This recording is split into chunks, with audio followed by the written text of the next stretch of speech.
If you're a first-time listener of ADHD AF podcast, this isn't the usual episode. This is a mini episode as part of a mid-series mini-series created for ADHD Awareness Month 2024. And this is the fifth instalment of 8 or 9, I'm not sure yet. October is ADHD Awareness Month, and this year's theme is Awareness is Key. What you're about to hear are 2 segments from 2 crucial conversations had over Zoom with members of the ADHD AF online peer support community. I asked them what the key piece of awareness they would like to raise this ADHD Awareness Month is. Having always said that ADHD services need to be patient-led, nothing about us without us, it's time to hear from the people who listen to and support the ongoing production of this podcast. Those who have received validation from the conversations held for over 2 years on this platform, the peers supporting each other in the absence of adequate medical support.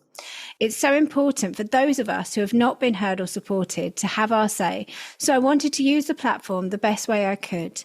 These very special episodes will be shared sporadically throughout the month, interspersed with the usual weekly episodes. Please do have a read of the description to avoid hearing topics you might find triggering before listening on. Now you're about to hear the Leopard Print Army roar. Take it away, Kirsten and Jill.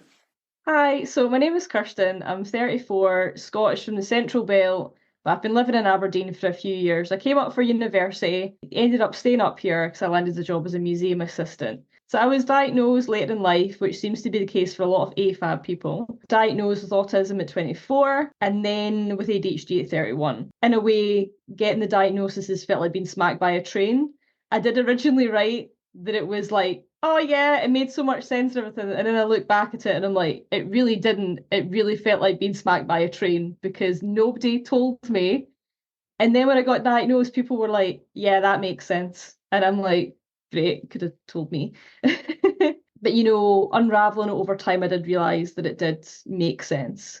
I just didn't realise at the time because I was so disconnected from it. And I was just in survival mode and trying so hard just to move myself forward with things that people just seem to get on fine with. And after much reflection, meditation and therapy, I see that that's why I felt different. That's why I struggled in certain environments. And that's why I always had a sense of being an outsider growing up.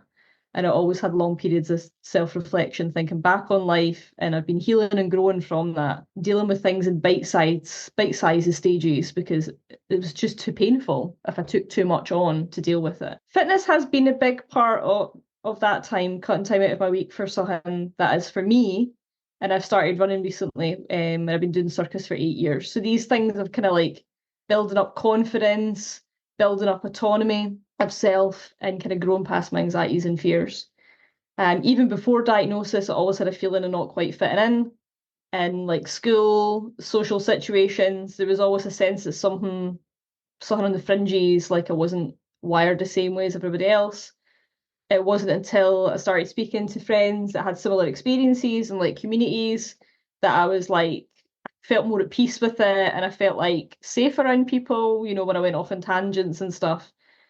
I was like, oh no, people are looking at me. Am I speaking too much? Is this too much? But it's really inspired me to seek out communities like crafting, sewing, that kind of thing, and just finding places where I belong a bit more, because I know there's spaces out there. And when it comes to ADHD, one of the things I want to raise awareness about is the reality of academic burnout. It's something that I've experienced quite deeply through university. ADHD isn't just easily being distracted or struggling to focus. It's about feeling out of sync with the systems that just were never built for people like us. And I often felt the education system failed me, and that led to avoidance issues and major issues with authority. Because in early school, I was like, I'm being good. Why am I still getting into trouble? Why don't I understand that there's playtime and like work time, and I want to just play by myself at playtime, and I want to speak during work time to everybody else. Yeah, academic burnout wasn't just about procrastination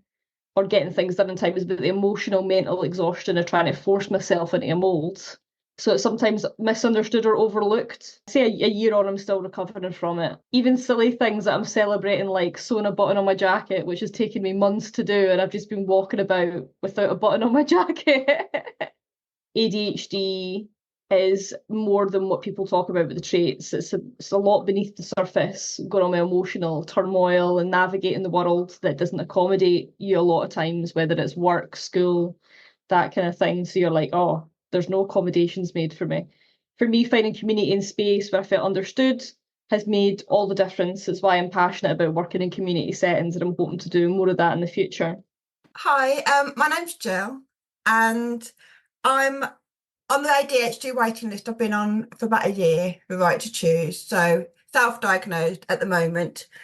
But one of the things that really struck me when I started looking into ADHD was this idea of laziness and procrastination, because I felt for most of my life that I just can't seem to do things or get started on things that other people seem to do quite easily. And I sort of think, used to have quite a lot of anxiety around it. So I think that learning about how executive functions work in a different way has helped me to be kinder to myself when I can't start a task, or when I feel like I'm too overwhelmed to even think about what needs doing. Although people seem to be lazy and seem to not be doing things, that we are trying our best, and we are just not quite able necessarily to put the task in the right order, or contemplate all the amount of things that need to be done in order to get the task done, or even simply just thinking, well, that's going to take, I don't know, an hour of something that might only take 5 minutes. I can't always contemplate how long it's going to take, and that can also add to overwhelm. We're not lazy. Our brains are wired differently. Simple as that. Enormous thanks to Kirsten and Jill. Such important messages that society really needs to hear. It's really important that we get those voices heard this ADHD Awareness Month. And if you really resonate to any of the things that these two legends said, you could always share this with people in your life that think it's just you. You can show them, have the Leopard Print Army back you up, and just share it with people who need to hear it. So I would be incredibly grateful if you could help me raise ADHD awareness this month by sharing this episode and by hitting those stars, or writing a review, or commenting on the Q&A if you're listening on Spotify. I want to get these mini episodes spread far and wide from the people whose voices have gone unheard. If you'd like to connect with a whole host of like-minded legends like this wonderful pair, you can join the ADHDAF peer support community via the link in the show notes, where you will also find a link to free and immediate support.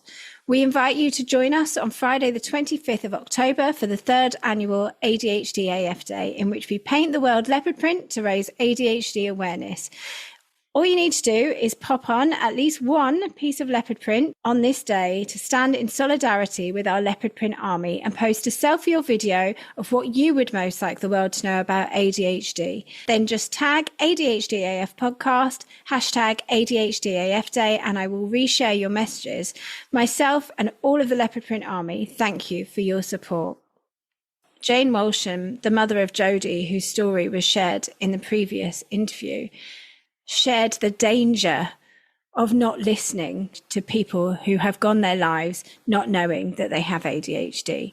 The waiting list that we have in the UK, estimated at over 196,000 people that could be waiting for up to 8 years in some places. It's really, really dangerous. The system needs to change. And I believe that if we join forces and we roar loud enough, then the powers that be will need to listen. People's lives depend on action being taken and change happening. So let's join forces and get the world to listen to us this ADHD Awareness Month.